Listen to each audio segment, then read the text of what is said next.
let's be honest, relationships, they can get messy. But what if there was a way to understand those messy dynamics, like a scientific framework? Yeah. Well, that's what we're diving into today with Attached. It's a book, and honestly, it's been a game changer for how I think about the push and pull of romantic relationships. Yeah, Attached. It's definitely a good one. So this deep dive, it's for everyone out there, whether you're looking for love, you're trying to figure out your current relationship, or maybe you're just curious about like the science behind connection. And speaking of connection, Attached by Amir Levine and Rachel Heller, it dives into this thing called attachment theory. Oh, yeah, attachment theory. Yeah. It's fascinating stuff. Okay, so attachment theory was originally used to understand the bond between like parents and children. But Levine and Heller, they took that concept and they were like, what if these same patterns, they actually show up in our adult relationships? Exactly. And you know what? They were really onto something. They were, weren't they? Because it turns out our brains were literally hardwired for connection. Yep. It's a basic human need. But here's the thing. We don't all experience or express that need in the same way, right? And that's where attachment styles come into play. Makes sense. And what I find so fascinating about Attached is how they break down these styles. They make them so insightful, but also relatable. They really focus on those three main attachment styles: secure, anxious, and avoidant. And they use such vivid examples to help you recognize these styles. Yeah, those examples really make it stick. Like they talk about this thing called protest behavior.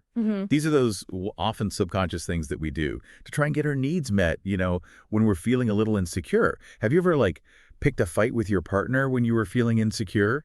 Or maybe you just shut down emotionally when they're getting a little too close? Those are classic examples of protest behavior. Just your way of trying to regain a little control, a little equilibrium. Right. And it's not about blaming anybody for these behaviors. The key is understanding the underlying needs that are driving them.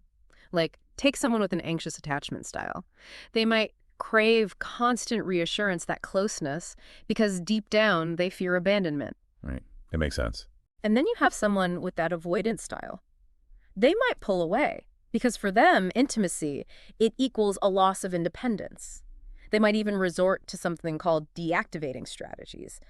These are ways of downplaying the relationship or creating distance just to protect themselves from getting hurt. So it's like we're all wired with this internal attachment system. Yeah. Right. It's always kind of scanning our environment for threats and looking for security. Exactly. And the way that system operates, it's like it's influenced by our early childhood, those early experiences, especially with our caregivers. Right. Those early relationships, they really shape how we relate to others later on. But here's the good news. Just because you have a certain attachment style now doesn't mean you're stuck with it forever. Life experiences, therapy, heck, even choosing the right partner.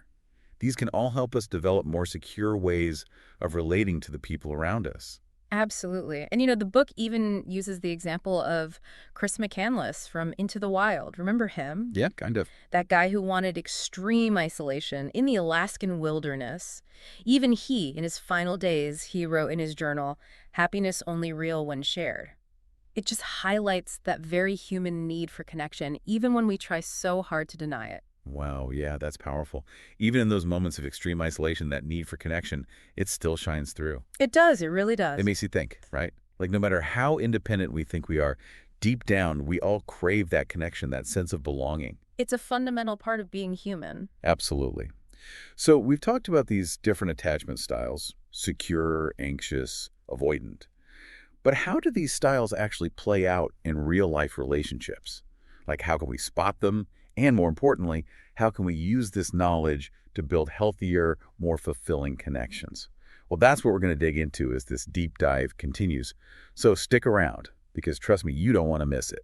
You know, you mentioned those relatable examples earlier. Like one that really gets me is the washing machine argument. Oh, tell me you haven't been there. Yeah. 1 minute it's laundry, the next minute, total relationship meltdown. Exactly. And the book, it points out that it's almost never about the appliance itself. I mean, come on, a washing machine argument, it's not really about laundry, is it? No, it's like code, right? Right. It's about that need for connection, that fear of being replaced by, like, someone else's dirty socks, you know? The washing machine as a symbol, basically, for everything else. Totally. And then there's that other scenario, the couple's on this romantic getaway, right? And they're arguing about, get this, a shared bed versus separate beds. Ugh, that one is loaded. It seems so simple, but it speaks volumes about each person's comfort with closeness, their boundaries. Oh, sure. You've got one partner, they're craving that physical intimacy, that emotional closeness. They want the shared bed. And the other, maybe they're feeling a bit stifled. They need space to recharge. So they're all about the separate beds. And neither one is wrong, really. It's about understanding those differences. Exactly. And finding ways to compromise, to meet each other's needs.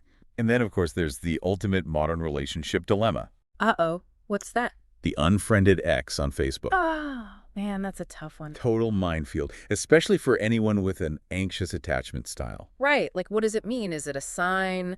Are they moving on? Is it some kind of power play? Or did they just, like, accidentally click the wrong button, you know? And we overthink it, right? We try to decode it. Yeah. But what about when we're drawn to partners who actually trigger those anxious tendencies?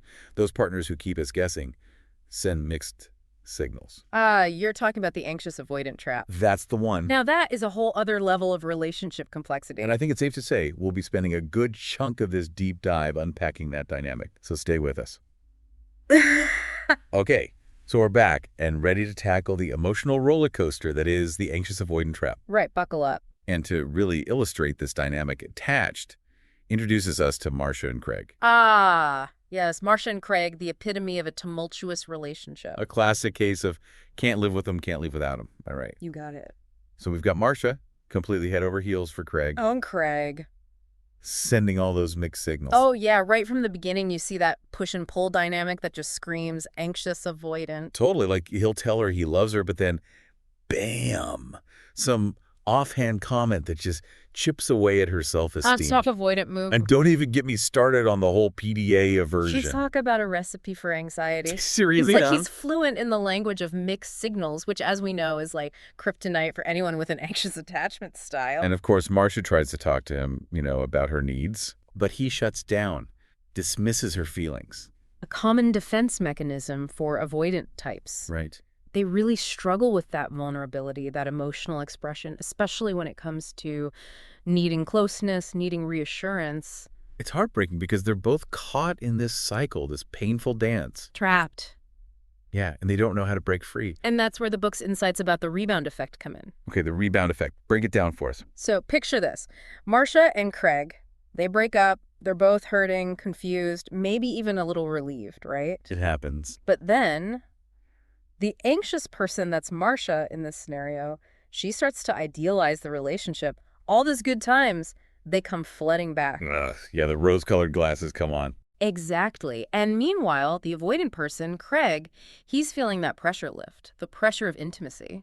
And he starts to romanticize the relationship, too. Hold on. They both do it. Oh, yeah, just in their own ways. It's a recipe for disaster, really. Because it leads to Those on-again, off-again cycles. the worst. Dragging on for years, leaving both people emotionally exhausted and no closer to actual happiness. Okay, so the rebound effect, it's like a giant red flag. For sure. But what can we do about it?